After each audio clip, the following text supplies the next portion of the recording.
বলছে যে আমি বলেছিলাম যে আরেকবার আপনি করেন পক্ষে, এইখানে উনি এখন বলে যে উনি নাকি স্বাধীনতার ঘোষণা করছে, এইটা করছে ওইটা করছে। ভাই সোজা কথা হচ্ছে কি, এই গ্রামগঞ্জে শুনতাম যখন কোনো লোকের নাম থাকতো পরে আর নাম নাই, এখন কী করবে, নাম ফাটাবার জন্য শাশুড়ির লেগে যাই আকাম করতো, হ্যাঁ লইয়া বাইরেই যেত, বাইরেই গেলেই এই নাম হইতো যে এই ওই লোক শাশুড়ির বাইরেই গেছে, সারা জায়গায় খবর হয়ে যেত। এখন অলি আহমেদ যদি শেষ বয়সে একটু নাম করার জন্য ওই নিকৃষ্ট জামাতের সাথে যাইয়া, যারা এই দেশ বিরোধী, স্বাধীনতা বিরোধী, 47 মুসলিম বিরোধী, এমনকি হযরত মুহাম্মদ সাল্লাল্লাহু আলাইহি ওয়াসাল্লাম বিরোধী। আমি কালকে একটা বক্তব্য শুনে হাসতেছি, সেইটা কি জানেন?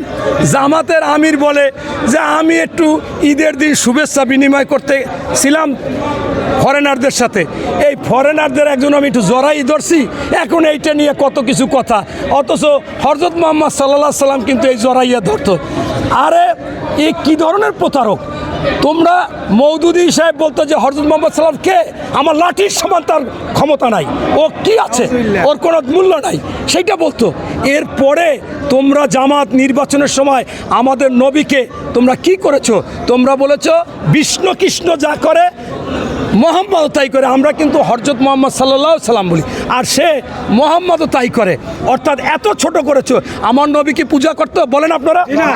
আমার নবী পূজা করতো? এই সেইটা বিষ্ণু কৃষ্ণের সাথে মিলাই ফেলাইছে। অতএব এখন বিপদে পড়িয়ে কয় হযরত মুহাম্মদ সাল্লাল্লাহু আলাইহি সাল্লাম জড়াই দিত।